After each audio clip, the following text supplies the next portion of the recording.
So what changes are in store for the OCB for 2026? What about changes to Natural Edge? Well, let's talk about it. In a world of enhanced physiques and social media smoke and mirrors, where do you find the truth? Welcome to the OCB Natural Edge podcast, the official voice of the world's largest drug-free bodybuilding federation.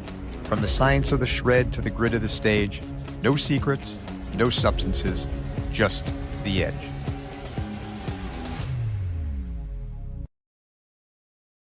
So we're already into February and about 9 shows deep into the OCB season, and I wanted to update people on what some of the changes are going into the 2026 season. As you know, every year we meet in January and we try to refine our policies and our practices, drop things that weren't working, add new things, and make changes as we feel are necessary. So here are some of the changes for 2026, and I want to arm you with them so that you're prepared because there are a couple of big ones. The first thing I want to talk about is some changes to the drug testing policy. First and foremost, DHEA and 7-keto DHEA, which we have allowed since the inception of the OCB, we have now elected to put on the banned substance list in accordance to WADA. So this way we have direct parity to the WADA schedule. That was one of the things that was different in OCB, but we've elected to go ahead and move forward with just a full WADA compliant panel. It makes it easier for the laboratory that's doing the testing, and we didn't want it to be detrimental to the athletes that are on DHEA. So as of right now, DHEA will be banned beginning in July 1st of this year. So we have until July 1st. So we're trying to get the word out as best we can. July 1st, no more 7-keto DHEA, no more DHEA for 6 months prior to a competition. The other change has to do with peptides. In the OCB, we originally lumped peptides as having a 6-month ban because there were so few peptides. More and more peptides are coming out all the time, and they're starting to fall into different classifications on WADA. So what the OCB is now doing is that peptides that fall into a WADA classification for unknown substances, meaning that they don't already fall into a category of anabolics, they don't already fall into a category of stimulants, which have their own ban timeframes. For example, if you're taking a peptide that is a growth hormone releasing peptide, that would be a 7-year ban. However, there is a classification of substances that don't fall into any of those known categories. Those substances are banned by WADA. However, it is up to the governing body to determine the length of time. Initially, we had that for 6 months. We are now extending it out to 12 months. Also, not all peptides are created equal. So you have to see if a peptide you might be taking is actually on the WADA schedule. I am losing track of how many peptides there are out there. I knew initially of just a few, and then BPC 157 became popular, and then they were just rolling out of the market at a rapid pace that we can't even keep up with. So we're letting WADA do that for us. So if you're on a peptide, check it. If it falls under a classification as a growth hormone releasing substance, or it falls under a classification of anabolics, it's a 7-year ban. If it falls under a category of stimulants, then it's going to be a 6-month ban and so on down the line. Any non-classified peptide that is on the WADA list is a 12-month ban, up from 6-month, 12-month ban. Also, peptides are not waiverable because in the OCB, in order for me to grant a waiver, it has to be approved by the FDA for treatment of a illness in the United States. And what you're taking it for needs to mirror up with that illness. So if you're prescribed a medication for, let's say, a ailment X, however, the FDA has approved it for only ailment Y, it will not be approved. If you are given a prescription for a substance that is on the WADA banned list but is not FDA approved, you will not be granted a waiver. So there's two things you as the end user need to do with peptides or any medication you're taking. First and foremost, see if it's on the WADA list. Second, see if it's FDA approved, whatever purpose it was going to be prescribed for you. If it doesn't meet both those classifications, then talk with your physician and find an alternate medication. Now, the next thing I want to talk to you about is our changes to guidelines. And there is only one this year.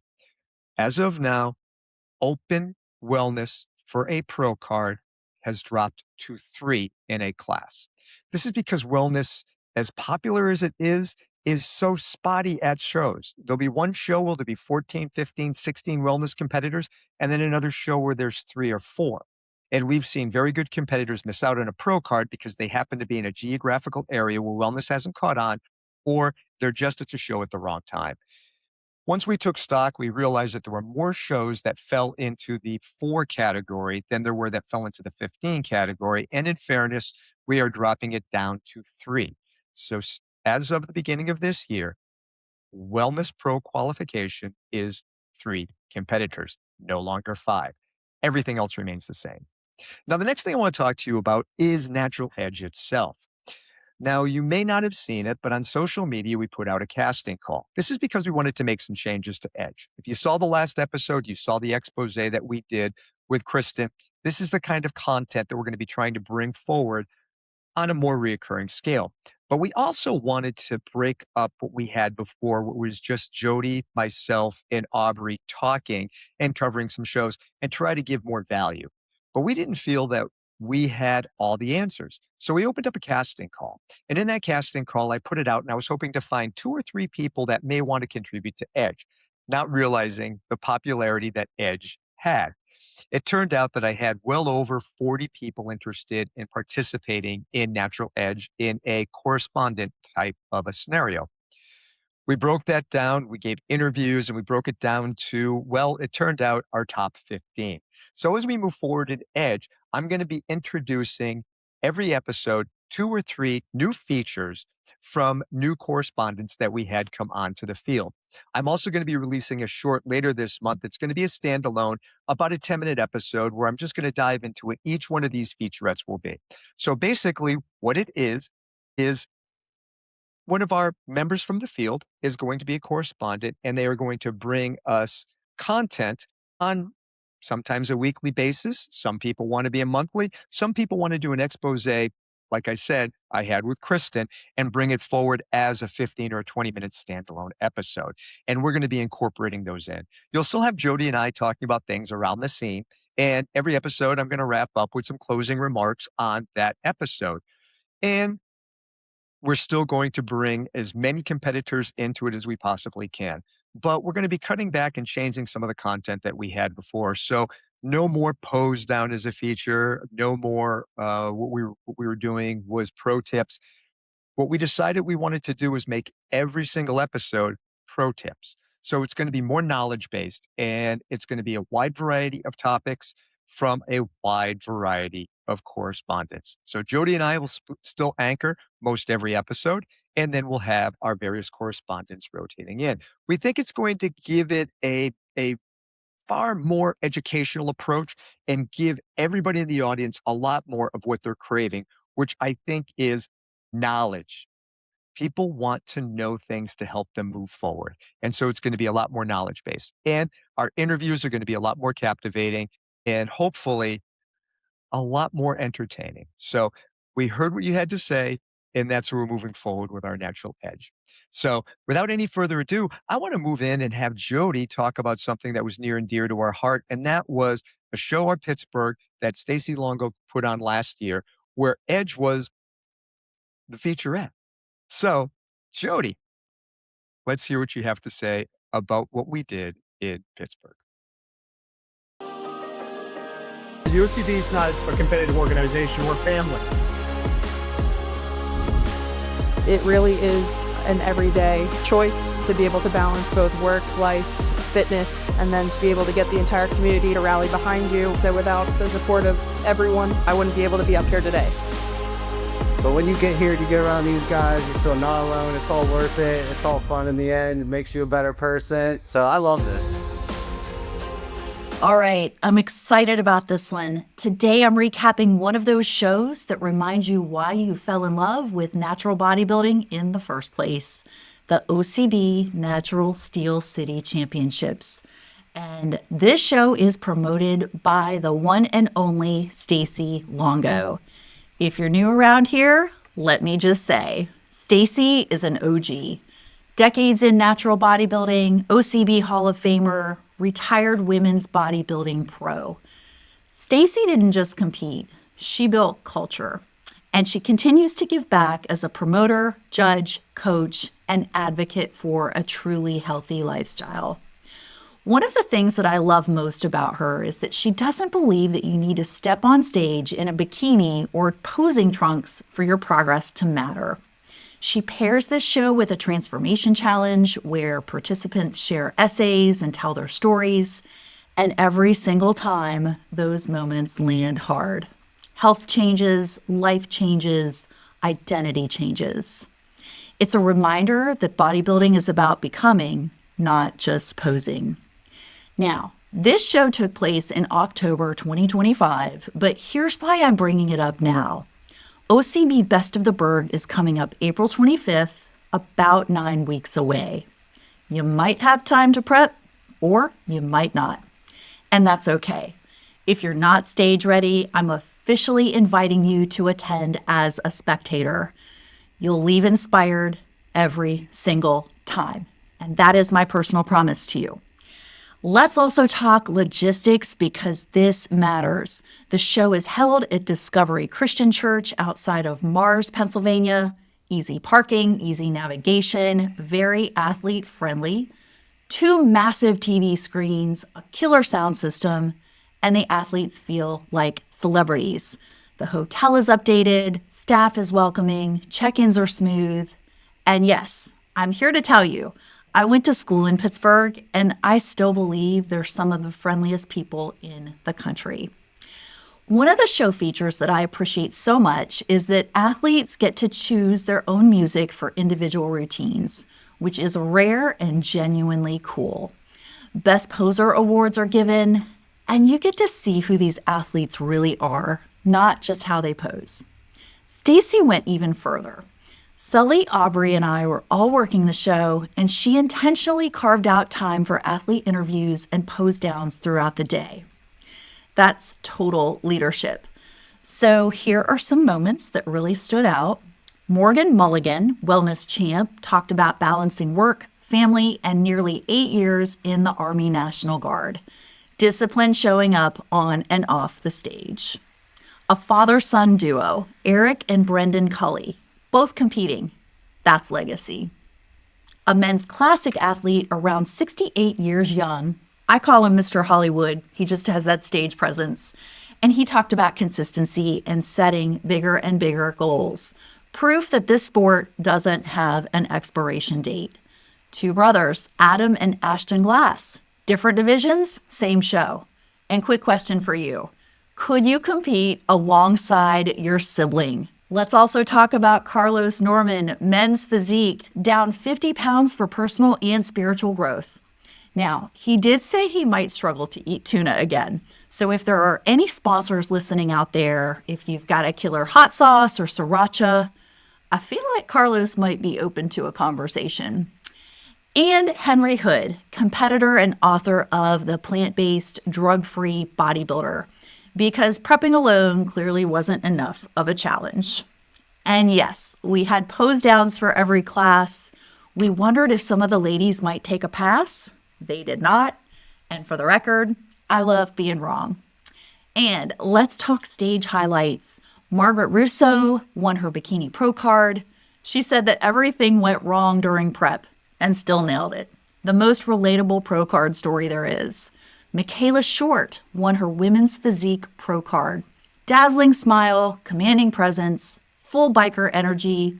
The biker chick in me, Michaela, honors the biker chick in you.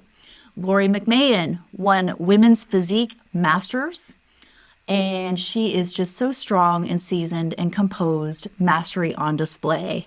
Sarah Hansen is our Figure Open and Masters champion, dominant across divisions with polished conditioning and confidence.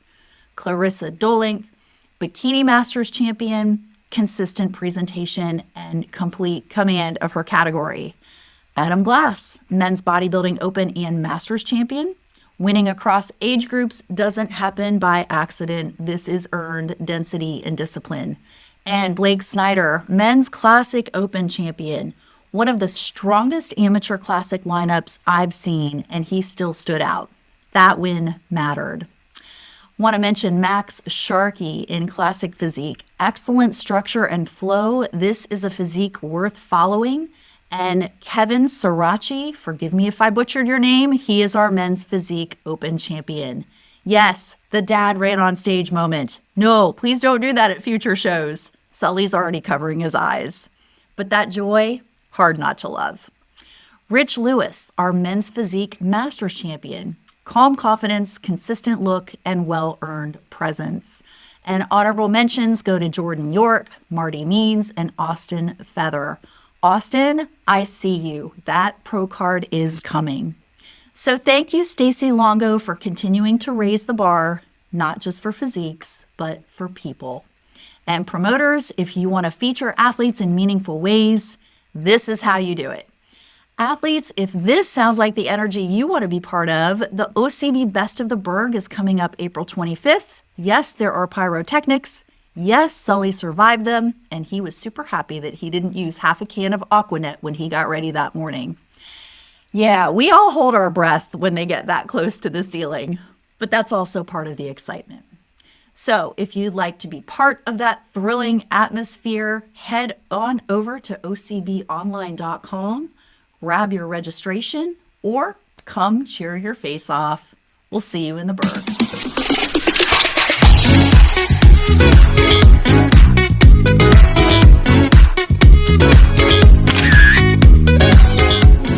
What is up, guys? My name is Aisha. Welcome to The Fine Print, where we talk about everything natural bodybuilding and fitness that you don't see in the captions. So go ahead and grab your seat, grab your popcorn, and we're going to pull back what's behind the curtain. Number one for today, we have my hot topic. When I first started bodybuilding, I thought that this did not apply to me. Why? Because my skin was already tan, okay? So let's talk about that one thing. Tanning, okay? When I first started, I said, listen, all I need is a little shine for my tan. That's all I need. Just listen me up, however that is. Now I've heard stuff like they used to use palm oil, which, wow, right? Baby oil, all types of stuff to look shiny and just glistening on stage. But here's the thing, what they didn't tell me was everybody had to do a tan, to wear a tan. Why? Because one, you want to be cohesive, but also you want those muscles to pop. We didn't go through 3, 4, 5, 6, 7, 8 months of prep, cutting down food, working hard, doing all that cardio, trying to maintain as much muscle as possible to get on stage and look flat. And let me tell y'all, from doing the shows that I've learned, is that tan can make you or it can break you, okay? Like, it is important. So no matter if you have very light skin, if your skin has this hue, or you are dark, you must do a tan. Now, there's one thing. You may not have to do as much as a tan, okay? Because for me, I do about 2 or 3 coats, and then I'm good. And then I go out there, put on my little shine, and then I'm good to go. If you have a little lighter skin, you may have to do more. You may want to do it professionally. You may want to have different things that you got going on, sitting at tan for a couple of days. Maybe your tanning is not just the day before. Maybe it's 2 days before, then the day before, then the actual day. But keeping in mind that y'all tanning is perfect. So let me tell you right now, if you're out there and you are brown, or you have that darker skin, and you say, I don't need a tan, I'm good. Trust me, you do not want to get on a stage without a tan.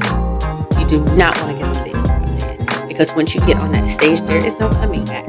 Okay? Because everybody else around you will be tan. And if nothing else, if you feel I don't need a tan, do it to not stand out in the wrong way. Alright? Alright, y'all. So what we're going to learn here today is that you can do tanning at your show. You can set an appointment. You can do self-tanning. I've only done self-tanning and I love it. And I got a tan that goes with my natural hue of my skin, so it doesn't cause any issues. I don't turn out green or gray or anything like that. Y'all, I'm just glistening. That's it. But it helps for those muscles to pop out on the stage, especially being behind all of those stage lights, all right? So if you're thinking, hey, my skin, it got a little brown to it, I don't need a tan. You do. So we can cut that myth and just know that in that fine print, it doesn't say only tan or blah, blah, blah person. No, no, no. It's tan for everybody. All right, y'all. Until next time. Bye-bye. You are tuned in to OCB Natural Edge, and this is Cooking with JY. Practical meals and snacks to keep you fueled. Let's get to cooking. So today we are going to be making one of my favorite egg muffins. Very simple, on the go. If you're a personal trainer, just busy lifestyle, you could pop them in the microwave. Even sometimes I eat them cold. There's very little ingredients, so we're going to start here. You could take a pan, and you can make a full pan. I'm just going to make a half a dozen to start off with. We have the baby spinach. I have 3 eggs I'm going to crack and put into that pan, and of course my favorite tomatoes. So first we're just going to crack the egg like so, and just dump that right in there. And the reason why I like these is because it's just so simple, and meal prepping can be a lot sometimes. Especially, you hear my kids in the background, so you just have a lot of priorities. So to have everything ready out the door, perfect, go-to. So there's all the eggs in there. So we're just gonna dump them into the pan like so. Bada boom, bada bing. Then I have a small slicer here. You could really use whatever, but these are really great. And we're just gonna slice the tomatoes one by one. Boom, boom. Again, this is my go-to. A lot of times, being a personal trainer, I don't have the time to run. I mean, like I said, I eat them cold. And then we have the baby spinach here. We're gonna take the big chopper. Again, make sure your hands are clean. Just stuff that in there. And then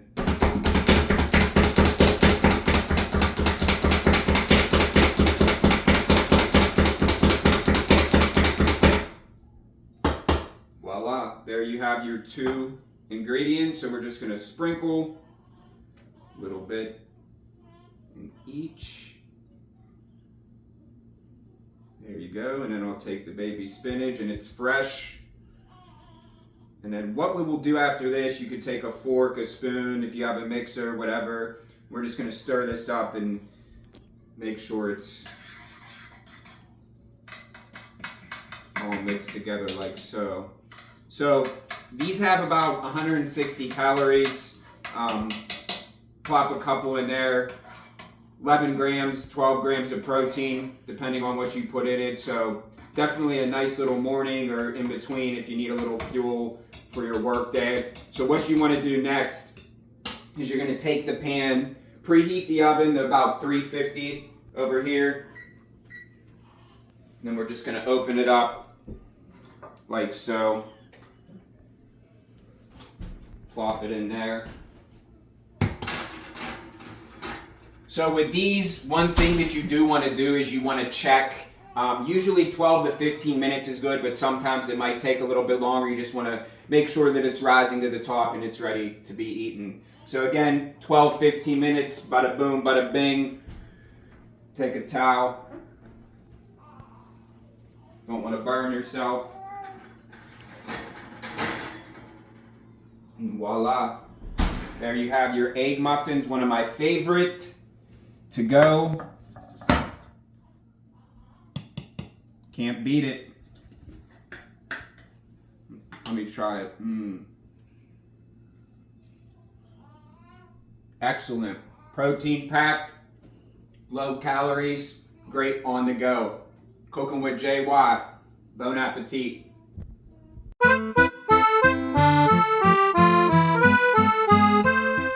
Thanks for hanging out on another great segment of Cooking with JY.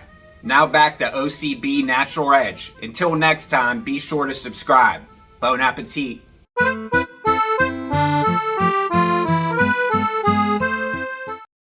So I hope you enjoyed the flow of our new episode. As we move on, we're going to meet more and more of our correspondents and see what their featurettes are. But in closing, I wanted to talk to everybody about being the pig. So what does that mean? I was at a Marine Corps training back in the 80s, and it was the first time I heard the term to be the pig. It was a pretty high intensity school, and our instructor turned around and let us know that some of us are going to be chickens and some of us are going to be pigs, and only the pigs are going to make it to the end. I asked him what the heck that meant, and He really didn't explain it and said, everybody that makes it to the end that's a pig will understand. When we got to graduation day, I made it. And he explained that when it comes to life, when it comes to things that you do, when it comes to committing yourself to things, some people are chickens and they contribute an egg. And other people are pigs and they contribute everything. Just like at breakfast, the chicken contributed your eggs, but the pig contributed the bacon. And what has more value, the bacon or the eggs? Everybody loves bacon. The point of the matter is that you get out of something what you put into it. If you're only going through the motions and putting a little something into it, trying hard and getting workouts in, but you're not putting your heart and soul into what you're doing, you're never going to be the pig. You're never going to get that achievement. It takes that kind of commitment to get to where you want to go. And I started utilizing that philosophy in a lot of the things that I did in life. The more I committed myself to a task, the better I did. And it became about the commitment. It came about the journey of applying yourself 100% to something that you want to achieve and getting there, and not relying on any other external source to get you there, not relying on external motivation, but motivating within yourself, kicking in that drive and getting there. Whether it's for the stage, a job, a college degree, people that you lead at work, or even if you're just doing a mundane job. If you put yourself into it and commit 100%, great things will come and achievement will come from there. So, in closing, be the pig. If you enjoyed this episode, please like, share, or subscribe. And as always, train hard, be safe, and stay natural. Until next time, Sully out.